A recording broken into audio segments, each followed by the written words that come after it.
안녕하세요. 저는 홍대에서 막창집을 운영하는 36살 남성입니다. 요즘 코로나가 잠잠해졌다고는 하지만 불과 한 달 전까지 계속 이어졌어요. 가게로 찾아오는 손님은 없고 배달 위주로 식당을 운영하다 보니 적막함이 싫어 사람 사는 이야기를 듣고자 항상 사연 채널을 듣고 있습니다. 여러분들이 사는 이야기를 듣다 보니 정말 다양한 사연들이 많더라고요. 혼자 가게를 정리하며 옛날 기억이 떠올랐고 제 사연을 들려드리면 좋을 것 같아 이렇게 글을 쓰게 되었네요. 옛날이라고 할 것도 없이 불과 2년 전에 일어난 일이었거든요. 그 사건으로 인해 사람을 조금 경계하게 되었고 앞으로 제 인생에 있어서 결혼과는 담을 쌓았습니다. 기막힌 제 이혼 사연 지금 들려드리겠습니다. 저는 오랫동안 요식업에 종사하셨던 부모님 덕분에 나름 여유 있는 생활을 해왔습니다.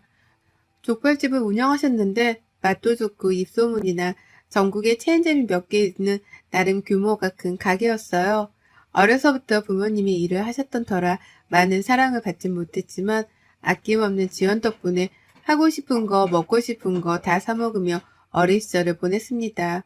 대학 입학하고 곧바로 군대 다녀와서 대학 졸업하니 26살이 되더군요.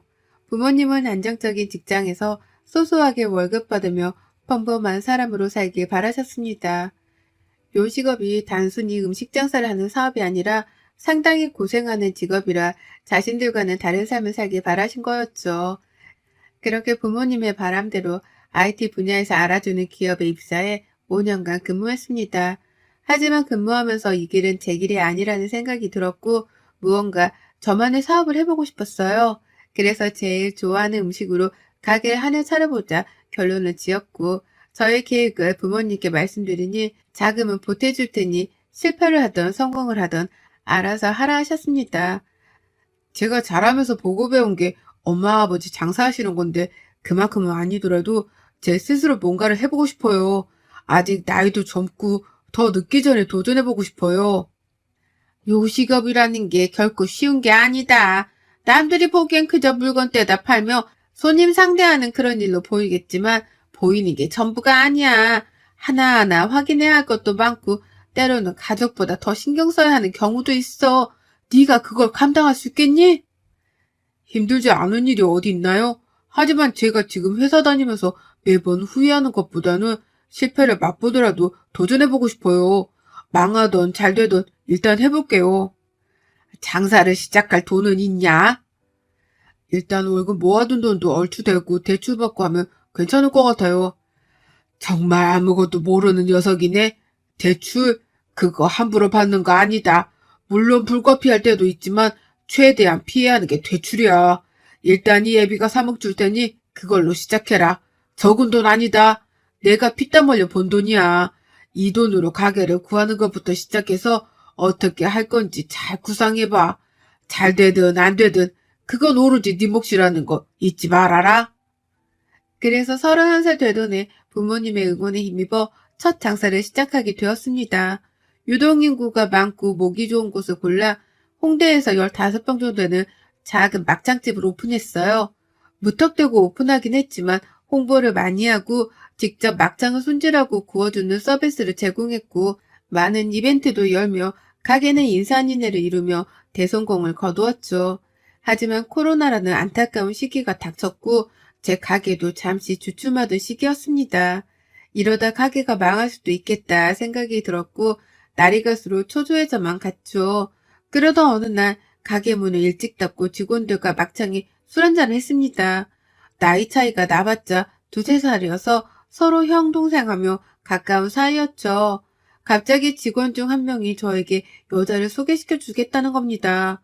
일이 힘들고 지칠 땐 사람으로 극복해야 한다면서요.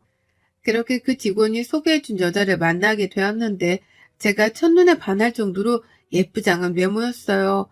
키도 크고 날씬한 데다가 웃는 모습이 어찌나 사랑스럽고 예쁘던지요. 그렇게 만남을 이어가다 진지한 사이가 되었고 그 사람은 제 와이프, 지금은 전처가 되었죠. 결혼하면서 알콩달콩한 행복한 신혼을 즐겼습니다. 부모님의 가게나 제 가게가 바쁘면 먼저랄 것도 없이 달려와서는 일손도 돕고 정말 효부가 따로 없었죠. 어디서 이런 복덩이가 굴러왔을꼬.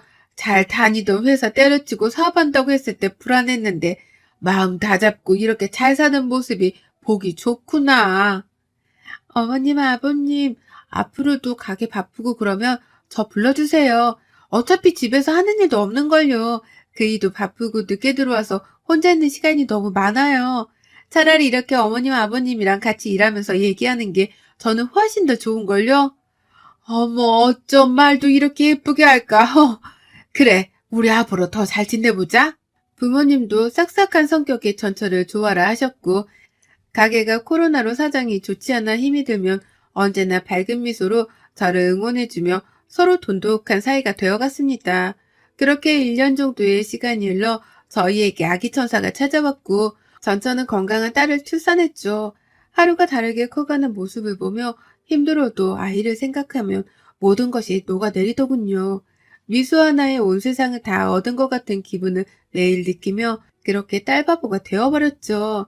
딸아이가 새돌이 지났을 무렵 여느 때처럼 저는 출근을 위해 대문을 나섰습니다. 옆집이 시끄러워 뭐하나 하고 보니 누군가 이사를 온 거였어요. 젊은 남자가 대뜸 저에게 오더니 잘 부탁드립니다. 오늘 이사 왔어요. 라며 인사를 건네는 겁니다. 요즘 사람들 같지 않게 싹싹하고 밝은 사람이 인사를 건네니 기분이 좋아지더라고요. 그렇게 오며 가며 인사를 하는 정도의 사이가 되었습니다. 6개월 정도가 흘렀고 코로나가 어느 정도 주춤하는 추세여서 가게가 한참 바빠지기 시작했어요. 여느 때처럼 출근을 하며 옆집 남자를 마주쳤는데 보면 볼수록 뭔가 익숙한 느낌이 드는 겁니다. 가끔 보는 사이인데도 왠지 모를 기분에 떨떠름했거든요. 그러다 모처럼 쉬는 날 와이프가 저에게 아이를 부탁하고 오랜만에 친구들을 만난다며 외출을 했어요. 가끔씩 장모님께 아이를 맡기고 외출을 종종 했었지만 저에게 직접 부탁한 적은 처음이라 편하게 다녀오라며 용돈도 쥐어서 보냈습니다. 그런데 말이죠. 아침부터 저녁까지 딸아이와 함께 붙어있으면서 갑자기 옆집 남자가 생각나는 겁니다.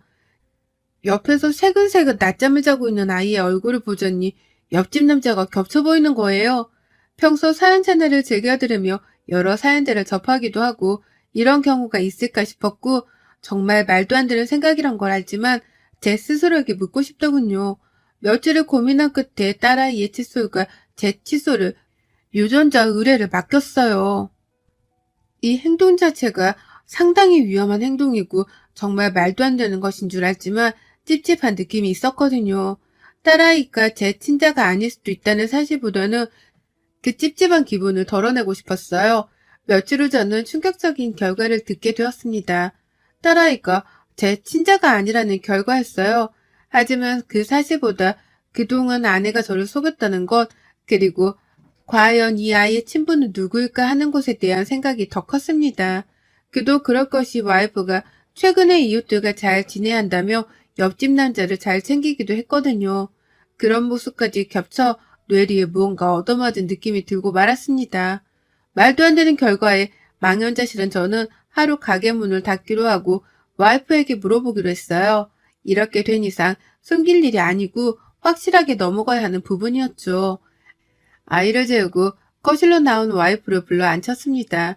심각한 제 표정을 보더니 무슨 일이 있냐며 걱정하는 표정으로 저를 쳐다보더군요. 차마 뺨을 때리지는 못하겠고 그렇다고 배신감에 눈물을 흘릴 수 없던 저는 덤덤하게 말을 했습니다. 당신 옆집 남자랑 꽤 친한가 봐? 갑자기 옆집 남자 이야기는 왜 나와? 내가 미친 생각을 했던가 싶어서 정말 많이 고민했거든. 우리 수아 말이야. 내 딸 아니더라고? 그게 갑자기 무슨 뚱딴지 같은 소리야. 수아가 우리 딸이 아니면 누구 딸인데 왜 갑자기 그런 말을 해? 우리 딸이 아니라 너랑 옆집 남자 딸이겠지. 물론 확실한 건 아니지만 이 서류를 보고도 네가 그렇게 말할 수 있나 한번 보자. 이래도 수아가 우리 아이야? 당신 나 몰래 유전자 검사했어? 내가 그렇게 못 믿어왔니? 그래, 이왕 이렇게 된 거 다 말할게. 옆집 사람 사실 내 첫사랑이야.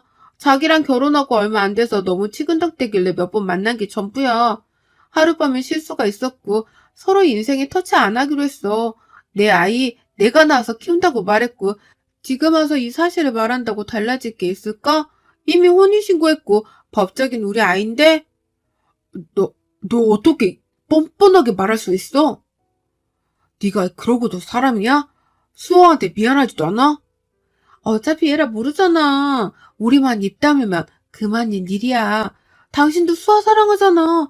이제 와서 친자가 아니라고 하니 있던 정도 떨어지니? 안 그래도 며칠 전에 정리했어. 다시는 안 만나. 그러니 당신도 생각 다시 해봐. 생각? 무슨 생각? 네가 네 입으로 생각이라는 단어를 말할 자격이 있어? 수아는 둘째치고 너랑은 더 이상 같이 못 살겠다. 네가 안 나가면 내가 나가? 그렇게 저는 짐을 챙겨 가게로 왔습니다. 가게도 쉴 수 있는 작은 공간을 마련해 둔 탓에 급하게 가게로 오게 되었죠. 앞으로 어떻게 해야 할지 정말 막막하더라고요. 잠도 오지 않고 휴대폰으로 이리저리 알아보기 시작했습니다. 우선 저는 아내와 그 남자가 만났다는 증거, 불륜을 저질렀다는 증거가 필요했고, 결정적인 증거로는 딸아이와 옆집 남자의 유전자 검사 결과가 제일 확실했죠.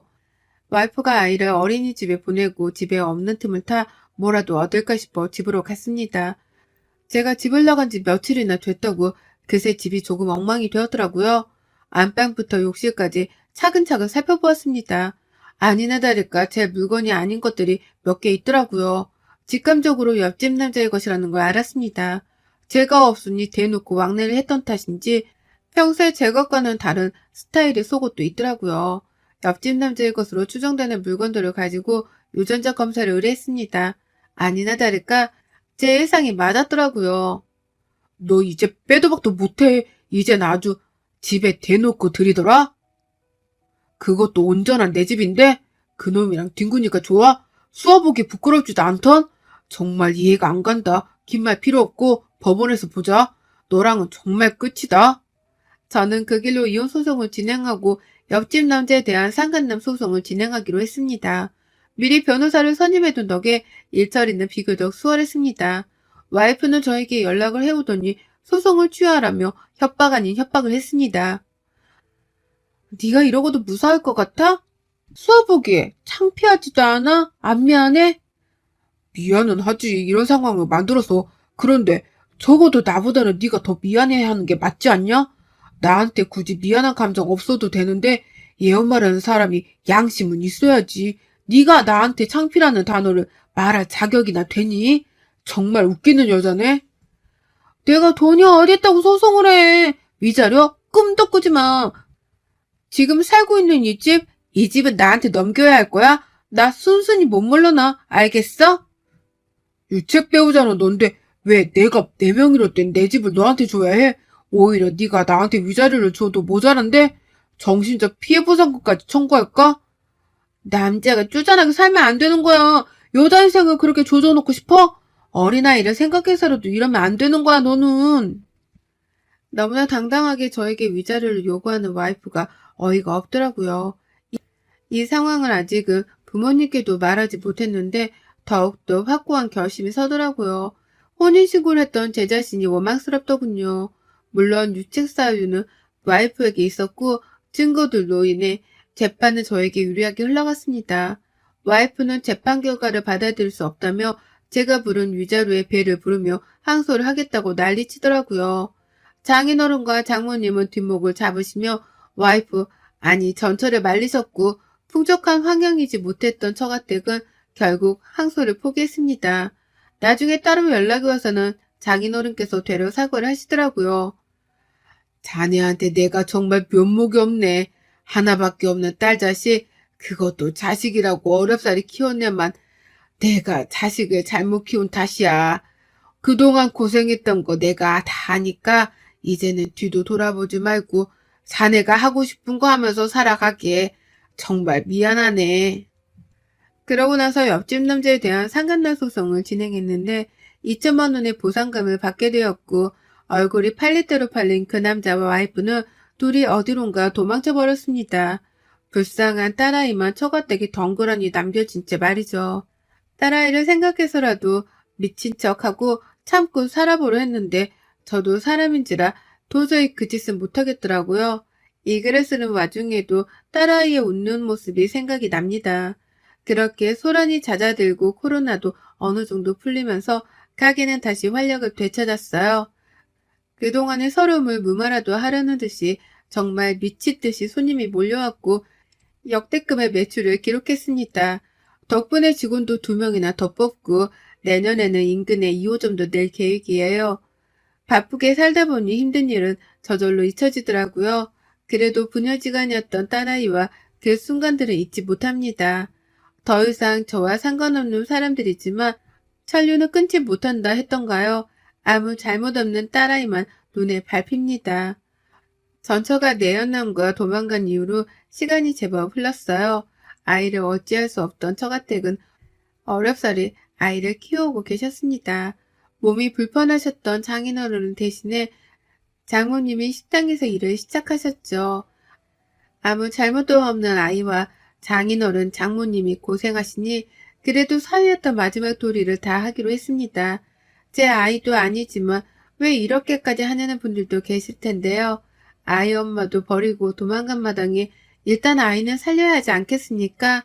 장인 장모님께 생활하는데 보태 쓰시라고 5천만 원이라는 돈을 보내드렸습니다. 제가 지켜봐왔던 그분들은 절대 남에게 상처를 주거나 하는 분들이 아니셨기 때문이었죠. 얼마 뒤 돈 냄새를 맡았는지 전처가 처갓집을 찾아오더랍니다. 저와 아이한테 미안해서라도 이대로는 둘 수 없다며 전처를 경찰에 신고하셨더라고요.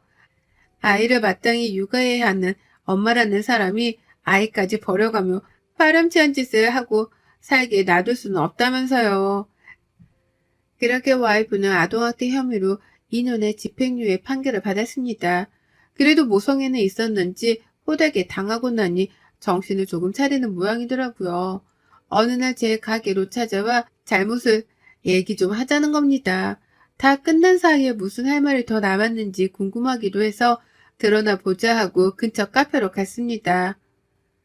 나는 할 말 없는데. 이미 끝난 사이인데 아직도 나한테 할 말이 남아있니? 무슨 말 하는지 드러나 보자. 내가 갈 때까지 가보니까 힘든 게 뭔지 알겠더라. 지금 생각해보니 당신이랑 수아한테 참 미안하더라고. 무슨 생각이었는지 모르겠지만 당신을 사랑하니까 그게 이유될 거라 생각했어. 그 마음은 진심이었거든. 잠시 내가 한눈 판 건 있지만 내 진심까지 무시하지 말아줬으면 해. 말이 된다고 생각해? 진심이라면서 어떻게 그 새끼랑 놀아날 생각을 해? 수아가 버젓이 있는데도? 쓸데없는 말할 거면 나 이민 간다. 시간 낭비도 아니고 뭐하는 짓이냐? 내 얘기 좀 끝까지 들어봐. 나도 처음에는 수아가 당신 자식인 줄 알았어. 그 사람 아이일 줄은 몰랐단 말이야. 이미 결혼하면서 끝난 사이였는데 스토커처럼 날 따라붙은 거야. 자신이 친아빠인데 가까이에서 아이를 보면서 살아야겠다면서 막무가내인데 내가 어떻게 제지할 수 있었겠어. 정말 구구절절한 사연을 늘어놓더라고요. 정신을 차리기는 개뿔 불쌍함을 무기로 내세우며 동정표라도 얻으려는 것밖에는 안 보였습니다. 혹시나 하고 기대했던 제가 병신이었습니다. 내가 다시 한번 말하는데 너 그런 헛소리 할 거면 나 찾아오지 마. 앞으로 연락하지도 말고 수아 생각해서라도 100번 1000번 참고 조금이라도 기대했던 내가 머저리다. 너 이런 여잔 줄 알았으면 애초에 시작도 안 하는 거였는데 진짜 너 그렇게 살지 마라. 네가 하는 그 말 핑계로밖에 안 들려. 그래서 결론은 전 남자랑 놀아나서 아이까지 버리고 도망갔다 온 거잖아. 넌 정말 인간 되기 글렀다. 어디 가서 수아 엄마라고도 하지 마라. 내가 다 창피하니까. 말을 그렇게까지 해야겠어? 당신도 수아 아빠인데 어떻게 하루아침에 이렇게 달라질 수가 있어? 그동안 수아랑 함께한 시간들은 아무것도 아니었니? 그래서 지금 이 판국에 다시 합치자고 하는 거야 뭐야? 더러운 몸뚱이를 어디다 대고 들이밀어? 수아는 그렇다 치고 너는 도저히 갱생불가한 인간이야. 내가 장모님, 장인어른한테 죄송해서라도 너랑은 다시 합칠 일 없으니까 그런 줄 알아. 한 번만 더 찾아오면 경찰에 신고하든 할 테니까 어디 한번 해봐. 말이 안 통하네. 그러니까 네가 이 꼬라지인 거야. 막창이나 파는 주제. 가진 것도 쥐뿔도 없으면서 꼴에 자존심 세우기는 나니까 너랑 살아준 거야, 알아? 그렇게 전초와 헤어지고 저는 그 길로 접근 금지 통신 제한 신청을 해버렸습니다. 더 이상 상종할 가치가 없던 인간이었으니까요. 지금은 어디서 무얼 하는지 잘 살고 있는지는 모릅니다. 종종 장인어른이 보내오시는 아이의 사진을 보고 있으면 아이는 그저 해먹을 뿐이네요.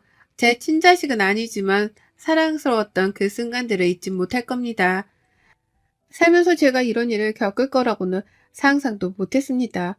막상 겪고 보니 어떻게 이야기를 해드려야 할지 몰라 주절주절 길게 말만 늘어놓았네요. 남의 자식을 키운다는 건 결코 쉬운 일이 아니지만 저처럼 배신을 당할 경우는 정말 애매한 것 같습니다. 제 친자식인 줄 알았던 소중한 자식이 내 아이가 아니라는 사실을 알았을 때는 얼마나 절망적이었는지 모릅니다. 여러분도 저처럼 이런 경우가 있으신지 모르겠지만 잘 대처하세요. 그리고 꼭 조언드리고 싶은 건 결혼하고 나서 1, 2년 정도는 혼인신고를 하지 않으셨으면 합니다. 남녀가 서로 다른 환경에서 만나 자라온 탓에 살면서 분명 부딪히고 갈등을 겪게 되어 있어요. 나름의 유예 기간 동안 어떻게 관계를 극복해 나가는지, 앞으로 더 함께할 가치가 있는지 잘 생각해 보시라는 의미입니다. 그럼 제 사연은 여기까지입니다. 건강하세요. 여러분의 생각은 댓글로 남겨주세요. 오늘도 시청해 주셔서 정말 감사합니다.